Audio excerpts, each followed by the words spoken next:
Bună, dragii mei, bine ați venit, bine ați revenit. Sunt Memeș, ca de fiecare dată înainte de a începe, vă reamintesc cât de minunați și de puternici sunteți. Astăzi vorbim despre energia din această săptămână, pentru că avem ceva date astrologice importante și vă rog să luați de aici informațiile cu care rezonați, mai ales în contextul în care am tot spus, dar mai repet, nu este un canal tipic de astrologie și de tarot. Drept urmare, nu vă așteptați la informații precum vedeți pe alte canale sau prin alte locuri. Vă mulțumesc tuturor pentru vizionare și pentru mesaje și da, vor apărea și zodiile. Săptămâna trecută nu am avut suficient timp la dispoziție să încep să le postez. Mai am câteva de filmat, 2-3, le voi posta pe măsură ce am timp să termin editarea și să prelucrez ceea ce se întâmplă în spatele YouTube-ului, pentru ca voi toți să le vedeți în limba pe care o vorbiți. Să vedem din punct de vedere astrologic ce se întâmplă. Marte își începe tranzitul prin Pești. Este o acțiune lentă și confuză și mai degrabă ne scufundă în ocean. Iar noi de acolo trebuie să învățăm. În funcție de locul unde aveți voi arhetipul peștilor pe hartă, acea casă este activată în această perioadă.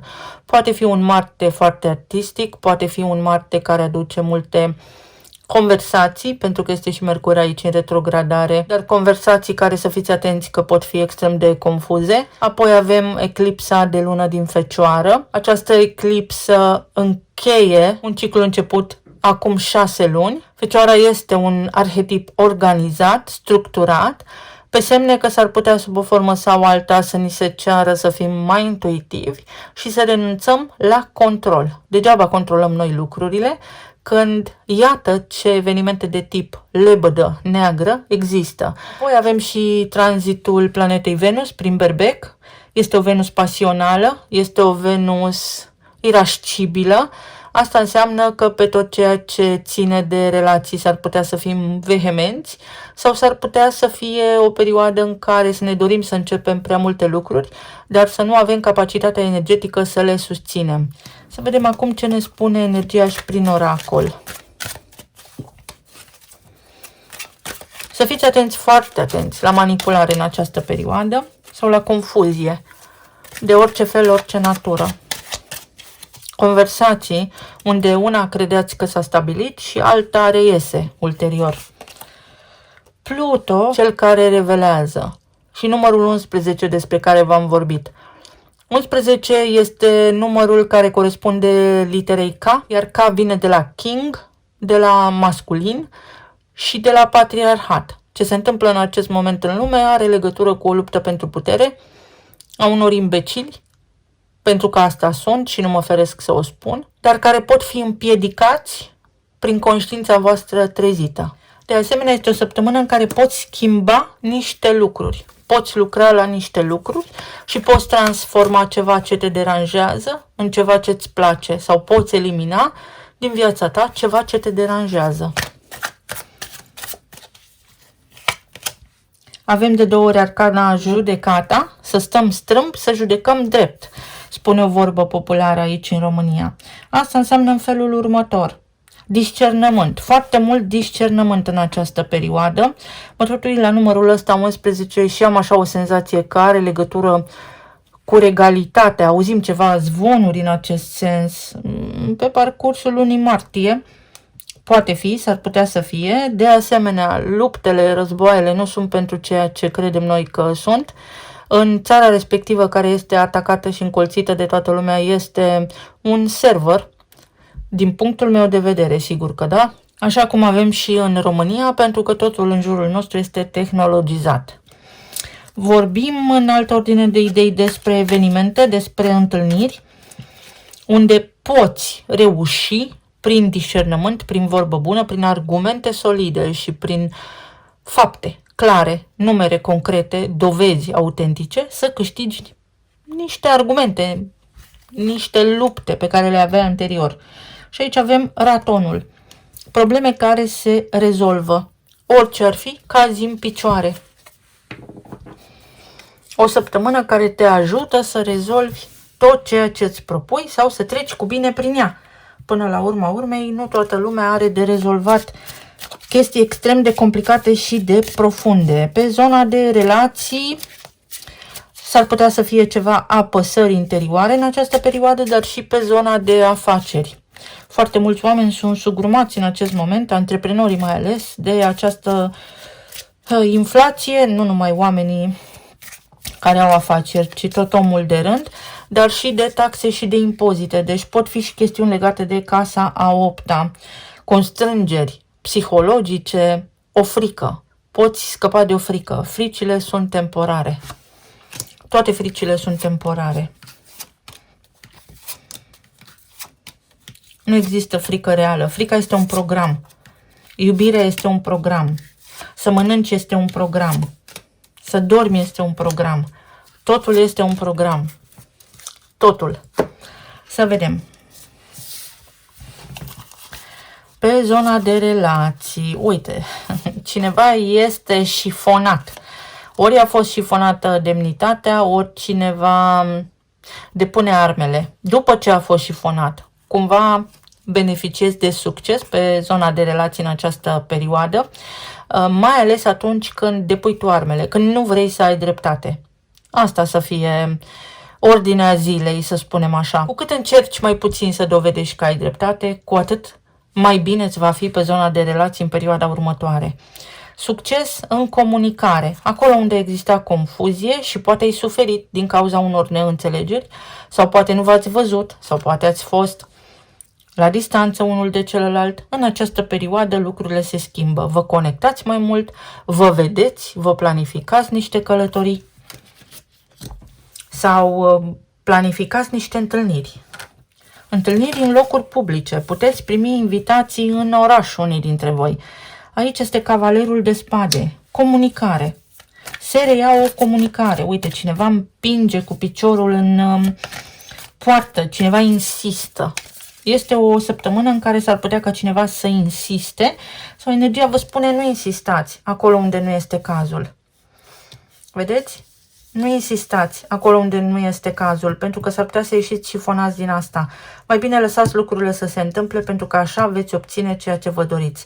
Vine momentul când comunicați, vine momentul când aflați, vine momentul când se luminează povestea, când puteți beneficia de o certitudine. Se rezolvă totul. Și pajul de spade. Cineva stă cu sufletul la gură aici, vrea neapărat să stea de vorbă cu voi sau voi vreți neapărat să rezolvați niște lucruri. Atenție că pe de o parte s-ar putea să fiți spionați sau s-ar putea ca cineva să stea cu ochii pe voi, să vă streseze constant. Pe de altă parte s-ar putea să fie vorba despre o așteptare, despre cineva care este extrem de nerăbdător și va face tot posibilul să aibă o întâlnire cu voi, să stea de vorbă cu voi și nu vorbim doar din punct de vedere romantic. O persoană care vine așa ca un ciuline pe capul vostru și vă stresează puțin. Sau poate că este bine să se întâmple așa, tocmai pentru că lucrurile au tot fost amânate. Iar acum încep să se întâmple.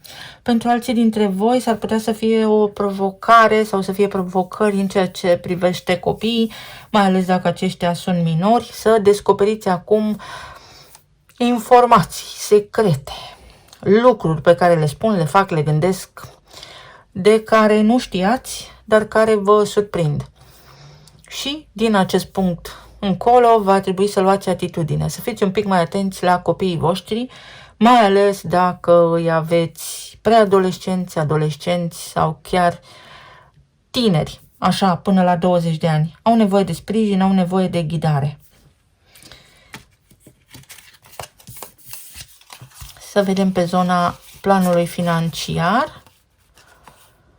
O săptămână în care, uite, unii dintre voi puteți puncta extrem de clar ce aveți de făcut sau să faceți exact cât scrie în fișa apostolului. Pentru alții dintre voi, o așteptare i-a sfârșit. Se îndeplinește ceva. Reușiți să faceți niște lucruri pe care anterior nu le puteați face sau de care anterior nu ați avut timp. Pentru alții dintre voi este o pauză, time out. Exact așa, time out. O pauză din vari motive sau pentru anumite lucruri pe care le aveți de rezolvat. O vorbă bună din partea cuiva, o persoană care vă susține. Povestiți unor oameni prin ce treceți și oamenii respectivi vă ajută să rezolvați anumite chestiuni la nivel financiar. Asul de bâte. Apar soluții la nivel financiar. Uite, pentru că te potrivești, se potrivește ceva, ori programul tău se potrivește, ori ceea ce vrei tu să negociezi se potrivește cu ceea ce primești, cu ceea ce s-au gândit ceilalți să-ți ofere, poți merge la niște interviuri, poți cere ajutor pentru că îl primești, ești în rezonanță bună la nivel financiar cu dorințele tale, se mișcă lucrurile. Le rezolvi pe toate. La nivel emoțional, aici avem diavolul și 7 de spade, soarele și 9 de cupe. Odată cu eclipsa din Fecioară, iese la suprafață mizeria, pentru că Fecioara este arhetipul curățeniei. Poți face curățenie, în primul rând, în casă, la locul de muncă, în spațiul în care locuiești sau în gândurile tale, în sentimentele tale. În altă ordine de idei, poți descoperi acum ceva ce are legătură cu partenerul tău sau cu orice fel de parteneriat. Și poți chestiona persoana respectivă, o poți trage la răspundere. Pentru că, da, aici cineva este tras la răspundere, dar este tras la răspundere constructiv pentru a fi ajutat. Ori primești tu ajutor, un ajutor de care ai nevoie, ori te simți mai bine, ori este nevoie să renunți la niște tipare, la niște obiceiuri, pentru a te simți mai bine, pentru a te însănătoși. Pentru că spui că nu te simți bine, dar în continuare îți umpli gândul cu mizerie, metaforic vorbind. Gândurile te îmbolnăvesc, gândurile te pot ajuta să te vindeci. O dorință îndeplinită. Reușești aici, uite, putere. Reușești, tu ai puterea, tu ai ultimul cuvânt, tu ai cheia succesului, tu ai arma supremă, cum vreți să o priviți. Reușești să demaști ceva, reușești să afli ceva, reușești ceva. Este ca și când ai fi avocat și găsești o clauză la care nu s-a uitat nimeni, o notă de subsol. Iar aici avem regele de spade. Unii dintre voi poate aveți legătură cu o fecioară. Regele de spade spune în felul următor. Vorbește clar, fără presupuneri.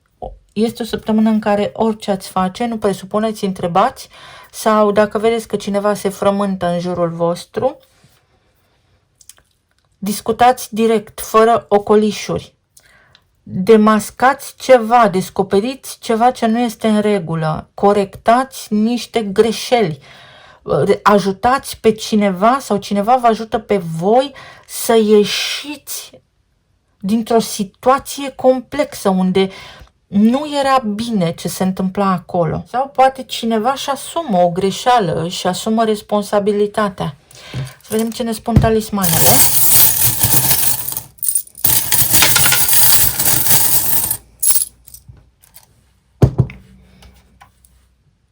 Te iubesc, tristețe.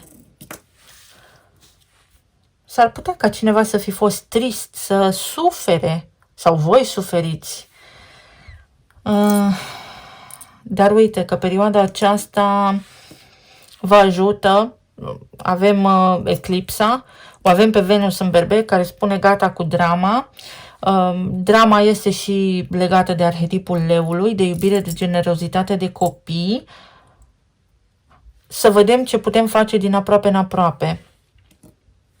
O persoană cu care te poți împăca și îți poți da seama că te-ai împăcat, pentru că nu se discută în mod direct, văzând ceea ce face. Fii atent la faptele oamenilor. O conversație care ți încântă auzul, ceva se rezolvă. Ceva important pentru tine în această săptămână. Fii flexibil, nu fi rigid. Ceva ce implică o acțiune sau ce are impact pe termen foarte lung, ceva în legătură cu instituțiile. Dacă tot aștepți niște rezultate care implică instituțiile, insistă tu. Serotonina, o bucurie. Dacă aveți de făcut vreo intervenție chirurgicală sau să mergeți la doctor sau aveți vreo durere, să știți că dacă sunteți optimiști, nu vă doare. Se reduce durerea în corp. Orice s-ar întâmpla, fiți optimiști. Pentru alții dintre voi, Este o bucurie, o vizită sau un dialog, o conversație extrem de bună, care vă ajută pe voi să vă reveniți, exact când nu vă așteptați. În ultimul moment. În ultimul moment se repară ceva. O însănătoșire. Intervenția chirurgicală este bună. O declarație de dragoste. Ceva se rezolvă pe zona de relații. Sau rezolvați ușor ceva ce are legătură cu actele, cu birocrația, pentru că vă sprijină cineva. Vă sprijină, uite, declarații de iubire. Sunteți apreciați la locul de muncă, o relație bună cu șeful sau cu șefa. Sau este o săptămână optimă să bateți fierul cât este cald. Fiecare după caz. Un ciclu prosper. Săptămâna aceasta este bună pe zona financiară, să faceți niște lucruri, să nu amânați niște lucruri. Avem un număr 8, numărul timpului. Se deschide o fereastră de timp acum să acționați în anumite privințe și inițiala S. Pentru că a venit timpul, este trenul în stația voastră.